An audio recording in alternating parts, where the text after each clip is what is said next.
So, welcome along to the next edition of Isolation Interviews, and I'm very excited by my next guest. She is the very talented, very lovely Denise Welch. Thank you for joining me. You're welcome, Matthew. Nice to see you and hear you. I was going to say, the last time we saw each other properly was back down in Southampton when you were doing Calendar Girls. How life has changed since then. I mean, how are you coping with everything now? My God, I mean, that was, well, I just realised it was a year ago in April that I finished. So we're talking about something like 18 months ago. It seems like 2 minutes ago. You came down to my dressing room, didn't you? Yeah, because you were at the Mayflower in Southampton, and a fantastic show it was. Thoroughly loved it. Yeah. But yeah, it was great. I loved it. It was a long time. It was 9 months, and Calendar Girls, the musical, is a great show, as you saw, and lots of memories from that. But I was glad to finish. I've realised that 9 months away from home, touring around the theatre is a lot. So you've just asked me the question of how I'm coping. Quite well, considering that since Lincoln and I gave up drinking 8 years ago, we've become a bit socially isolating anyway, because we can't stand drunk people, including our friends being drunk.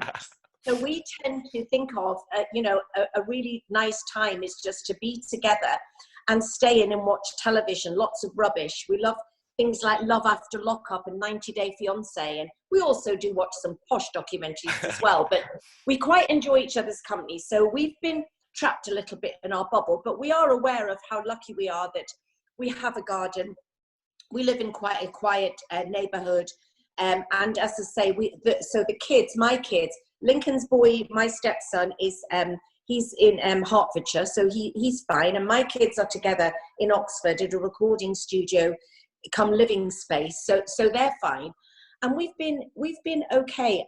I'll tell you what's done it for me though, Matthew, is that you know that I suffer from clinical depression and have done for 30 years. But the fact is, my unwelcome visitor, as I call my episodes, has stayed away. So I have therefore tried to use my social media for the greater good. And I've tried to remain positive, because there are lots of people venting their frustration at the world and the government and the unfairness of it all. And it's a horrible, horrible time. It's an awful time. But I've just tried to, err on the side of the not that there's many positives, but let's hear about not just the death count, let's hear about how many people have survived every week. I think we need to flip things over a little bit in order to move on. Otherwise, some people are never going to leave the house. And I mean, I think the amazing thing with this situation, although it is such a terrible thing we're going through, it's bringing out people's good sides. And we're seeing, for example, Captain Tom and everything that he's done. We've got the amazing work of the NHS, all the key workers, and it's bringing people together, would you say? I mean, I think the main thing to come out of this is our appreciation of the NHS. I mean, and I'm sure that, millions of people in the UK, the NHS kept my mum alive for 20 years longer than we thought we'd have her. The NHS has saved my son's life on 2 occasions when he was, when we nearly lost him when he was little with Hirschsprung disease. So I have tried over the years to fly the flag and shout from the rooftops about it. And it's a shame that it's taken this pandemic in order for us to clap for them. I mean, if you think about it, Matthew, in 2018, 2015, there were vaccines that failed with the flu virus, and resulting in 50,000 extra deaths a year. And we weren't clapping for them then because we knew very little about it. So let's hope that moving forward, we never ever lose that. And obviously that the government now puts their money where their mouth is as regards, not just them, but the key workers, the people who've kept us going, the shop workers, the care workers, the bin men. I mean, I think we've all taken people like that for granted before, and I certainly never ever will again. I mean, the other great thing is it has brought us as a nation, as a world, closer together with things like Skype, Zoom. Do you feel that you've been connecting with people more that maybe you wouldn't have, had this not happened? Well, I've had no real desire to, there's some people, a couple of my mates have gone, oh, it's been amazing. I've been talking to Susie from Australia that I haven't seen for 100 years. No interest. I'm very happy with the friends I have, and I'm very grateful to be able to have kept in touch with them. But I have been able to keep going. I'm filming a series in lockdown called Dun Breedin. I was down the line to Loose Women the other day. I'm talking to you now. I'll tell you what, Matthew, in my normal life, I get a call that says, your call is 6 a.m., your makeup call is 7 o'clock. Learn your lines, don't hit the furniture, and off you go. Every day I'm waking up to someone going, right, we need you at 11 o'clock and you're going to have to download Skype. Then you're going to have to load it on a Google Drive with the HPC 76542 turbocharged booster.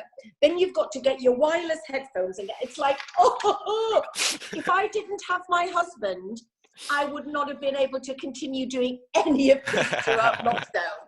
So the technical side of it, I can't wait for it to be over. It's not made me think, oh my God, I'm embracing technology. I'm very grateful for it, but I'm more grateful for a husband who knows how it works. I mean, I heard... Of course, well, a few years ago, we, of course, like my dad's 83 in the Northeast, before all of this technology, of course, I wouldn't have been able to see his face, you know, and do the 87,000 quizzes a week that we're forced to do with the family. Well, I know there's quite a few youngsters that have been saying they just can't cope with any more Skype or Zoom. They're just like, had enough. It's the thing that, you know, for me, it's the fact that you can record something, but it's the different ways that you have to upload it and the technology involved. And it's, oh my goodness me, it's just too much. I think that sometimes when you have this is my excuse, that I think that I have a creative brain. And so the brain that does all the technology is the brain that made me get 10% once at maths at school. Do you know what I mean? Yeah. It plays into my maths brain. And also I go a little bit blonde and a little bit girly sometimes, because I know that if I was in the house on, you know, completely on my own and Lincoln wasn't out for his walk or at his art studio, there's certain things that I've had to do. Whereas this is the voice that Lincoln hates. Link, because he knows I'm going to ask him something technical and come and help me. Now, obviously, we've seen the return of Loose Women, because Loose Women was off air for a while. When you were initially told about their plans for bringing it back, what was going through your mind? What were you thinking of the way they were planning on doing it? Well, I mean, we didn't think it would come back. You know, we were looking at ways, I think they were looking at ways to do it in the way that the Talk have done it initially, which is everybody, you know, everybody down the line. But I think people don't realize that in order to get a program back on the air, even virtually, involves lots of people, lots of money. So to be honest, we weren't sure it would come back. And we only heard, I think it was last Monday, that it was coming back. And basically, they had been, the Loose Women and the heads of daytime and Emma and Sally and everybody had been liaising with the government, because I think a lot of people have thought that we can just go on the telly because we want to. You know, this involves lots of liaisons with the culture secretary and stuff. And something that is important to me, and I know it's important to you and many people, is that it's been very important and ongoing. It's very important, of course, ultimately to protect our physical health. But what is important, Matthew, is also to protect our mental health, because we are going to have a crisis of mental health, you know, increased rates of alcoholism, all of these things going on as a result of this situation. And I think that because seeing the faces on Loose Women that people have known for over 20 years gives a feeling of a possible return to normal. It gives a feeling of security. And also, of course, we're covering the virus. Of course we are. But also we're trying to bring a bit of love and laughter to lunchtimes. And yes, we've had a few critics, but the general response, certainly to the show I did the other day, was that, oh my God, I have laughed more today with you girls than I have in weeks since this all started. And to me, if one person said that, we've done our job. And it's not, it's thousands of people. So I'm actually thrilled. And I think it's very important for the mental health of people to see a kind of return to normal. And obviously, we are completely and utterly following government-based guidelines as regards social distancing. Why? You know, we're in the big Ant and Deck studio. We're not in the small studio, very skeleton crew. No shows at the studio go through the same doors. Nobody has the same drivers. 3 girls at a socially distance and 1 girl loose in the house from home. So it's all being adhered to. Was that strange doing Loose Woman from your house? Was that a strange thing? Well, I've done lots of interviews down the line, you know, like over the years, sometimes, you know, you can't get down to do Lorraine, so you do one like that. So I actually felt, oh, I'm going to feel a bit disjointed. You know, there'll probably be a sound delay or something. And, you know, I felt absolutely included. We were all on a WhatsApp group, myself and the Loose Women girls. And I WhatsApped straight after and I said, you know, I felt totally and utterly included in the show. And it was great, and it was a great way of doing it, and it's working. And so until we can go back, the four of us, I'm looking forward to being able to go to the studio, because that's just my job. And you know, but it's funny because a year ago I said to Lincoln, after Calendar Girls, I said, I'm very lucky, I'm approaching, you know, I'm 61 years old, and I said, I love working and I'm very flattered that I'm still working. I said, but I just don't like going away. I wish I could do a series in my back garden. And lo and behold, I'm doing Loose Women and Dun Breedin in my back garden. And we'll talk about that in just a moment, because it's a fantastic series, and I saw the first episode. But I mean, going back to Loose Women, I imagine you will be looking forward to getting back and seeing everyone, because obviously there's so many people that would work on that show that are currently not able to work, i.e. like the makeup people, all the, you know, the people behind the scenes, and you just everyone just wants to get back to normal life whenever that is. Everybody does, whatever normal life is, and I know that we can't hurry it, and you know, we've got to be careful. But I think that all it is, and hopefully Sunday with Boris or whenever it's going to come out, it's just that we just want some indication of it, because we all know, Matthew, that until there is a vaccine, there is always going to be the potential. So we just have to work away. We have to work away around it. Of course, on Loose Women the other day, many people who saw it or then looked at social media will be aware that I was able to have my rant, my social distancing rant, that I have been ranting about to anybody that would listen, but was able to do it on a public forum. And that I think a lot of the people have been really, really, really annoyed and upset and confused by the mixed messages, that there's been no clarity. And for those people who didn't hear my rant, is the fact that I don't think it's fair that we are not allowed to go on a very safe social distancing cup of tea in a back garden with a close friend or a close relative or somebody on their own, you know, that we could brighten up their day. But we can go and stand in a queue at B&Q for 2 hours. I mean, why would you? But people are, with a stranger in front and a stranger behind. And it's just, why am I not allowed to go and sit in my dad's back garden, but I can stand in a blooming queue at a DIY store to get some paint, you know, or a garden rake that I can probably do without. And I think that's what's really been annoying people. And of course, the clap for carers, the wonderful tribute that we have all enjoyed, you know, which was meant to be clapping at our front doors, clapping and banging and all sorts of things, and whatever you want to do to acknowledge and celebrate our wonderful NHS key workers, care workers. And of course, that led to the massive bridge parties, the crowds turning up outside of hospitals. And it's like, it's not fair. We can't break the rules just on a Thursday. I did notice last Thursday that you know, they'd obviously done something about it and it was a different story. But it just was really annoying me that you can turn up at a bridge and not be punished, but you're arrested for sitting in a park with your friend.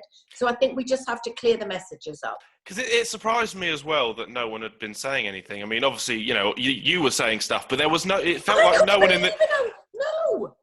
It felt like just no one within the government was, it's like they just were ignoring it and just pretending it wasn't happening. And because, I mean, well, I saw those. I think there's been a lot of that. And I think a lot of it was, Matthew, as well, is that people have been scared to look as if you're criticising the emergency services or the NHS, which is completely the opposite. But my point was that when the bridge parties were happening at the NHS and outside the hospitals, is that all for the right reasons, and I understand it, but the emergency services, the ambulances and the fire engines were lining the bridge to honour, and they were flashing their sirens and bipping their horns. But of course, it was creating a party atmosphere. So people were being drawn to that, and it was becoming, and the press who were persecuting anybody they saw possibly having a social distance cup of tea with a friend. But then on a Thursday, on a Friday morning, we'd wake up and the press comments were, people lie in the streets in celebration. It's like, it's not Notting Hill Carnival. Do you know what I mean? And I think exactly. it was that was really, really irritating everybody. And people were thinking, well, fine, I can't see my dad, but I'll tell him to turn up on the bridge and I'll see him on a Thursday. So hopefully that's over now. But it was just, I felt like a burden had been lifted from me being able to talk about it. Because I mean, I've found, and I'm normally quite good in crowds, and I've got no problem with that. But I would say that recently I've got to the point where I'm sort of nervous to be around anyone, just because you sort of think, oh, you know, stay away. I don't want to get too close, and that's not normally like me. So it is changing people, and I'm surprised. Had I been on that bridge, I would have had to have just walked away. I'd have been like, no, I can't deal with this. But it was almost like, because of the reason people were there, that suddenly you couldn't catch the virus for that 10 minutes. It was like a weird space. I mean, my husband, he's hilarious. I mean, he'll be quite happy to lock down forever. He's always said to me, since when I came into your world with you being an actress, he said, apart from my family, I'd never hugged anybody in my life. He said, I'll be quite happy not to go back to hugging strangers again. He's quite happy locked down. But I think that there's certain things that, I'd love to hug my friends, but I'll just be glad to be able to see them and sit and have a cup of tea with them. I'm sure we can survive that for a little while. Do you know what I mean? But I think as regards crowds, that's another thing. Apart from going to see my son in his band in concert, I'd happily never go anywhere with crowds again. I'm not, and especially the one thing that I want, that crowds-wise, that I will miss, and of course my business has taken such a hit with the theatres, and it's breaking my heart, Matthew, to see so many of my friends who as actors, we all have feast or famine. And, you've got to, when you are earning some money, you've got to try and stockpile a bit for the famine days. And of course, and suddenly this livelihood was cut off. And at the moment, with no signs of coming back, I mean, obviously anything to do with theatre and stuff is going to be one of the last things to come back, because how can you socially distance within a theatre? And that's quite heartbreaking. But that I can't wait for the thought of being able to go to the theatre or be in be in another play, or it's really pulled the rug from all of us, hasn't it? But as you say, it's globally, it's something that we're all going through. Now let's talk about your new project, which I saw the first episode of it. So tell us a bit about it. Where did it come from? Tell us a bit about what happens in it. Okay, so this is Dun Breedin. And it's exactly what it says on the tin, women of a certain age who are done breeding. And Julie Graham, actress friend of mine and one of my favourite actresses, Julie Benidorm, the Bletchley Circle, Penance recently, fabulous actress. And she got in touch with me a month ago. This is how quick this happened. A month ago. And she said that she had been working on this series in normal life before lockdown. And she'd been working on it on and off, because she's so busy.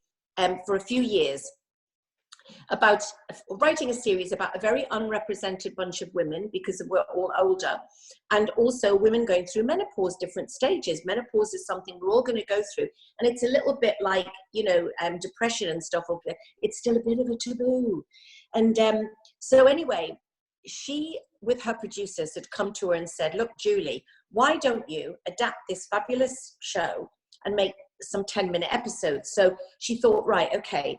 So she contacted, and we're all in it, myself, Tamsin Outhwaite, Julie, obviously, Angela Griffin, Alison Newman, and Tracy Ann Oberman. I mean, my God, my favourite actresses in You couldn't get a better cast list if you tried. Couldn't get a better cast. It's amazing.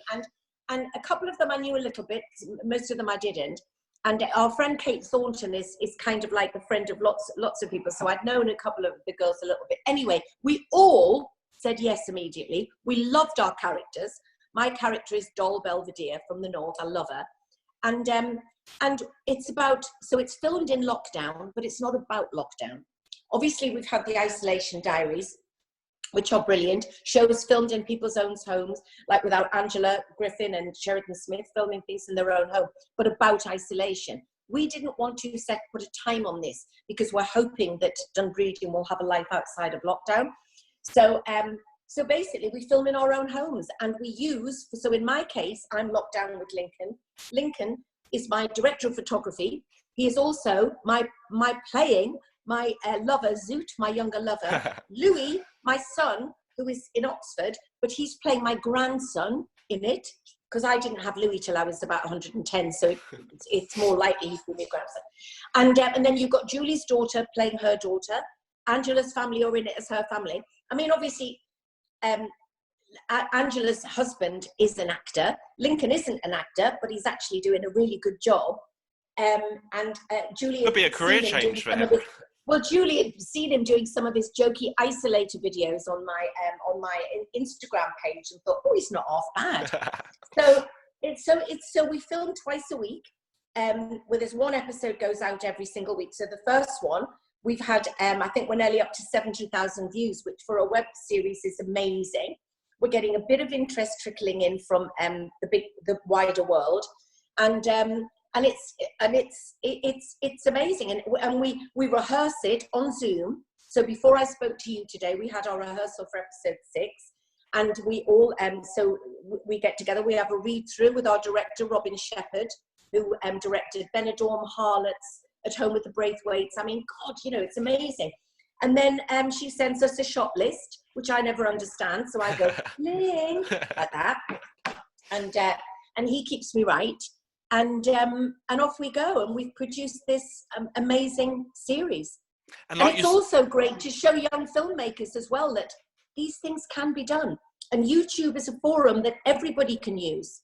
There you go. I was just going to say, because it also shows that, with your families, you're able to kind of put this together. And a lot of them, they've never done this sort of stuff before. I mean, I saw in the credits of the last one, I mean, Tam Snathwaite had her daughters filming her. And obviously, like, yeah, Angela Griffin's daughter, Tallulah, is a budding filmmaker.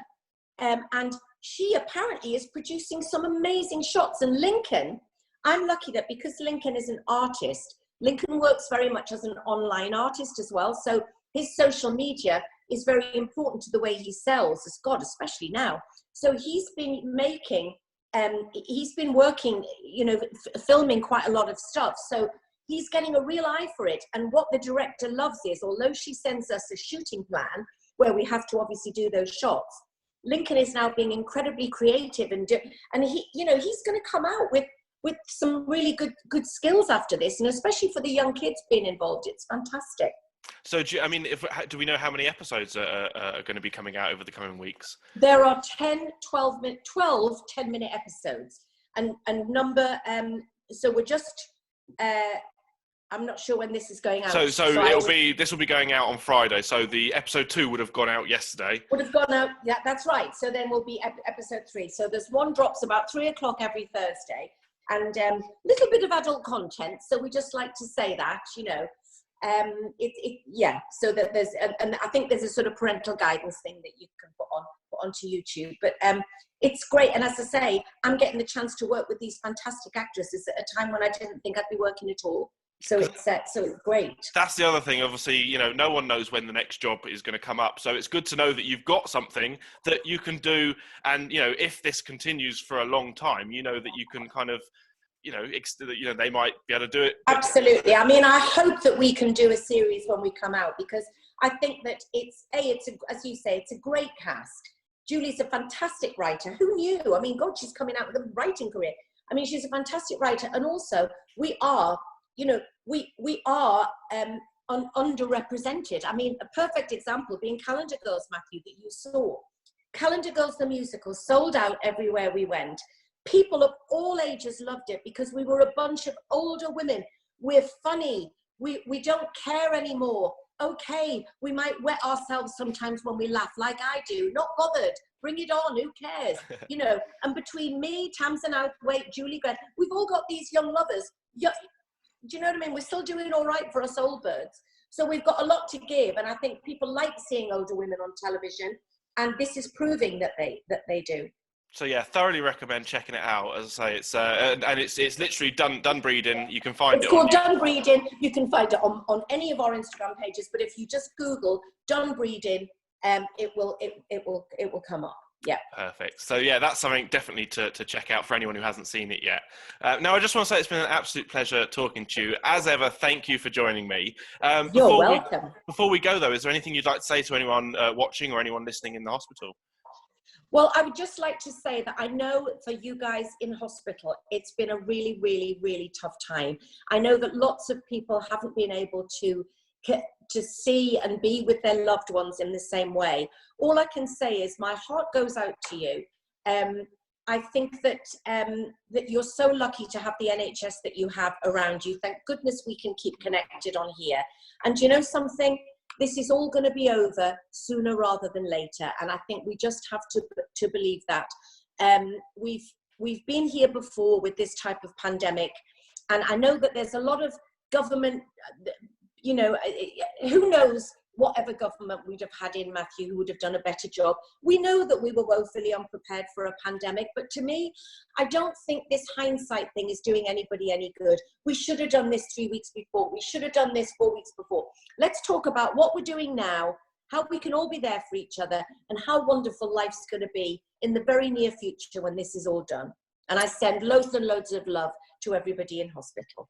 Thank you so much, Denise. As ever, as I say, it's always a pleasure. And of course, keep safe. Thank you, Matthew, and you. It's lovely to see your face.